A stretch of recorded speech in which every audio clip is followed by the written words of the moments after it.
नमस्कार, आप देख रहे हैं समाधान कब तक। बहुत दिनों के बाद आप लोगों के बीच हम आए हैं। बेहतर खबर, आप लोगों के लिए कई ऐसी सूचनाएं, महत्वपूर्ण सूचनाएं और ऐसी घटनाएं जो आप लोगों से जुड़ी रहती हैं, उसको देने का अब लगातार आप लोगों के बीच मेरा प्रयास होगा।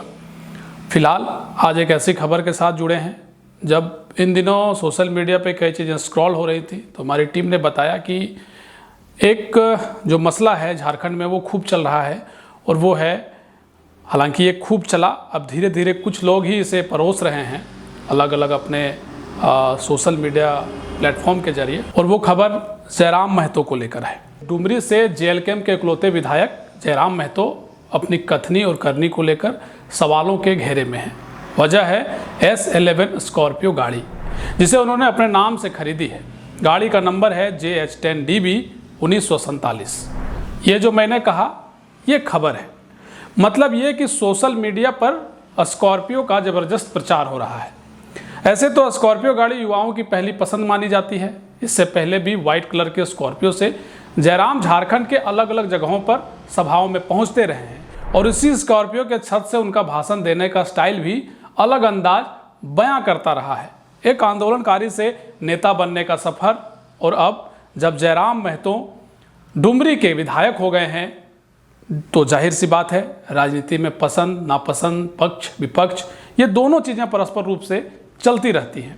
जो विपक्ष है, जो आपके लिए वादों का ठीक ठाक ढंग से ख्याल रखती है, जैसे ही आप चूके, आप पर हमला होना शुरू हो जाता है। आजकल के सोशल मीडिया के ज़माने में ट्रोल होना आम बात हो गई है, और उनका ट्रोल होना जो खुद सोशल मीडिया पर बहुत चर्चित हैं, वो तो और भी आम बात है। अब स्कॉर्पियो जयराम महतो ने खरीद ली तो इस पर इतना बवाल मचाने की ज़रूरत ही क्या है? क्या झारखंड में कोई और मुद्दे नहीं बचे? क्या समस्याएं अब समाप्त हो गई हैं? क्या लोगों को रोज़गार मिलना शुरू हो गया है? बेघर लोगों को घर मिल रहा है? रोज़मर्रा की ज़िंदगी जी रहे लोगों की स्थिति में सुधार होता जा रहा है? सरकारी योजनाओं का धरातल पर क्या ठीक ढंग से सब चीज़ें दुरुस्त हो गई हैं? चुनाव के वक्त किए गए वादों पर अमल होना शुरू हो गया है? काम होना शुरू हो गया है? क्या लोगों की बुनियादी ज़रूरतें पूरी हो रही हैं? शिक्षा के क्षेत्र में सब कुछ ठीक हो गया है? स्वास्थ्य के सभी सरकारी अस्पतालों में, स्वास्थ्य व्यवस्था की अगर हम बात करें तो क्या सभी सरकारी अस्पतालों की व्यवस्था दुरुस्त हो गई है? क्या अब प्रवासी मजदूर बाहर राज्यों में प्रवास करना छोड़ अपने झारखंड में ही काम करने लगे हैं? क्या आप झारखंड के हर वर्ग में खुशियाँ ही खुशियाँ हैं? क्या झारखंड के हर वर्ग में खुशियां ही खुशियां हैं? क्या उन सभी विषयों पर, जिन विषयों को लेकर झारखंड के लोग परेशान हैं, वो क्या ठीक हो गए हैं? क्या अब कोई और मुद्दे नहीं बचे हैं? नहीं, ऐसा नहीं है। फिर हम फंसे हैं उस विषय को लेकर जिस विषय का कोई लेना देना नहीं है। जितनी चर्चा जयराम महतो के स्कॉर्पियो लेने की हो गई या अभी भी हो रही है, और जिस तरीके से मीडिया जगत या सोशल मीडिया चलाने वाले लोगों ने भी अपनी प्रतिक्रिया दी है, इसे छोड़कर शायद सरकार के काम करने के तरीके, आम लोगों की ज़रूरत को लेकर अगर मुद्दे झारखंड में जो ज्वलंत रूप से कई और मुद्दे हैं, बिखरे पड़े हैं, उन मुद्दों को अगर यहाँ के लोग उठाते तो शायद झारखंड के लोग कहे जाते कि बड़े जागरूक हैं। हालांकि इसमें सभी लोग की बात नहीं हो रही है, तब हम कह सकते थे कि एक बेहतर काम हो रहा है। और तो और मीडिया ने भी ज़बरदस्त भूमिका इसमें निभाई है।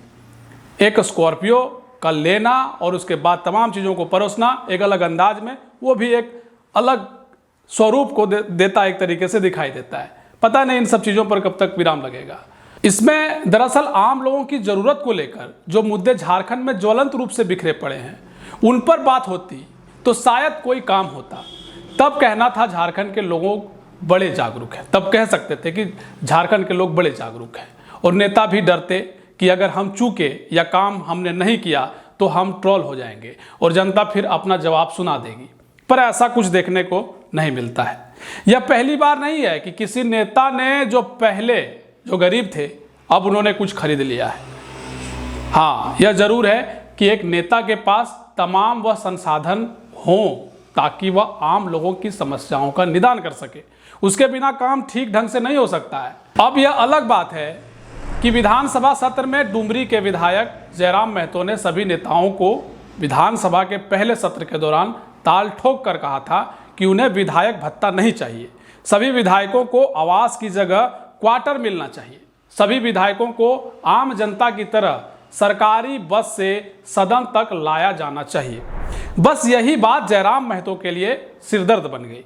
दरअसल पहले सत्र के दौरान उनसे मैया सम्मान योजना की सार्थकता पर सवाल पूछा गया था। जवाब में उन्होंने कहा था कि माननीय लोग हर दिन 2000 रुपये टीए मद में लेते हैं और मैया योजना का ऐसा महिमामंडन कर रहे हैं कि मानो लाभुकों को 2500 रुपये नहीं बल्कि अमृत वरदान दिया गया हो। आश्चर्य की बात है कि यही बात उनके लिए सिरदर्द बन गई, क्योंकि भत्ता मुद्दे पर बयान दिए अभी 2 माह भी नहीं गुजरे थे कि नवनिर्वाचित विधायक जयराम महतो ने अपने नाम से स्कॉर्पियो गाड़ी खरीद ली। स्कॉर्पियो खरीदने पर सवाल उठे तो उन्होंने बयान जारी कर वजह बताई। उन्होंने कहा कि उनके नाम से गाड़ी होगी तभी भत्ता मिलेगा, इसलिए गाड़ी खरीदनी पड़ी।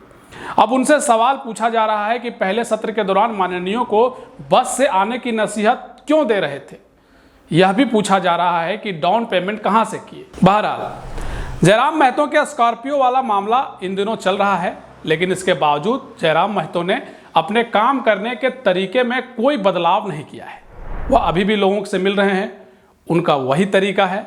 जनता उनके पास जाती है, वह मामले को सुनते हैं और ऑन द स्पॉट कई मामलों का निष्पादन करते हैं। ऐसा नहीं है कि उनके काम करने का तरीका बदल गया है। अब जाहिर सी बात है कि एक संघर्ष के बाद जयराम महतो अभी विधायक हैं। राजनीति में लंबा कैरियर उनके सामने है, तो वह भी अपना कदम फूंक फूंक कर ही रखेंगे। लेकिन इसका मतलब यह नहीं कि छोटी छोटी बातों को भी हवा दी जानी चाहिए। हालांकि इस मसले पर जयराम महतो को भी विचार कर लेना चाहिए था, क्योंकि जयराम जी आप पर निगाहें लगाए पूरे झारखंड के लोग बैठे हैं। अलर्ट रहिए। वैसे आपको बताएं कि जयराम महतो जब से विधायक बने हैं कई शिलान्यास के कार्यक्रम कर चुके हैं। जनता से किए वादों को कैसे निभाया जाए इसका बखूबी ख्याल रखते हैं। इन दिनों आपने देखा होगा कि उन्होंने जो चुनाव से ठीक पहले जनता से वादा किया था कि अपनी सैलरी का यानी विधायक की सैलरी का 75% हिस्सा वह जनता को दान करेंगे, और इसी का ऐलान भी जयराम महतो ने किया है। डुमरी विधानसभा से आने वाले टॉप 10 छात्र छात्राओं को वह अपनी सैलरी का 75% हिस्सा दान करेंगे, यानी प्रोत्साहन राशि उन बच्चों को मिलेगा ताकि वह आगे की पढ़ाई कर सके। वैसे पूरे भारत में कई ऐसे नेता हुए जो जमीन से उठकर आज भी लोगों की सेवा कर रहे हैं। अपने क्षेत्र के विधायक हैं, सांसद हैं, मंत्री तक हैं, बड़े बड़े पदों में गए हैं, सेवा कर रहे हैं। जनता के लिए जो बेहतर हो सके उनकी सेवा में वह तत्पर दिखाई देते हैं। एक पहलू जरूर है कि अगर नेता का नीयत साफ हो तो फिर वह काम ईमानदारी से ही करता है। इस बीच कई तरह की चीजें घटित होती हैं, इसको लोग अपने अपने नजरिया से देखते हैं। अभी तक जयराम महतो की नीयत साफ दिखती है, शायद वह बेहतर करें। फिलहाल हम लोग स्कॉर्पियो वाले मसले से उठकर जरा झारखंड के मुद्दे पर भी गौर करें तो कई मुद्दे आपको दिखेंगे। और सोशल मीडिया पर अगर आप एक्टिव रहते हैं, कमेंट करते हैं, अपनी प्रतिक्रिया देते हैं, तो सरकार ने जो वादे किए और जो आपके आसपास मुद्दे दिखते हैं उन पर अपना प्रकाश डालिए तो बेहतर होगा। बेवजह की चीज़ों को तुल देने से लोग भ्रमित होते हैं और विश्वास की डोर कमज़ोर होने लगती है। आशा है कि आप भी झारखंड के एक जागरूक नागरिक होकर झारखंड के विकास में, उत्थान में अपनी भूमिका अदा करेंगे। चलिए आज के लिए इतना ही। मिलेंगे अगली खबर में। आप देखते रहिए समाधान कब तक। शुक्रिया।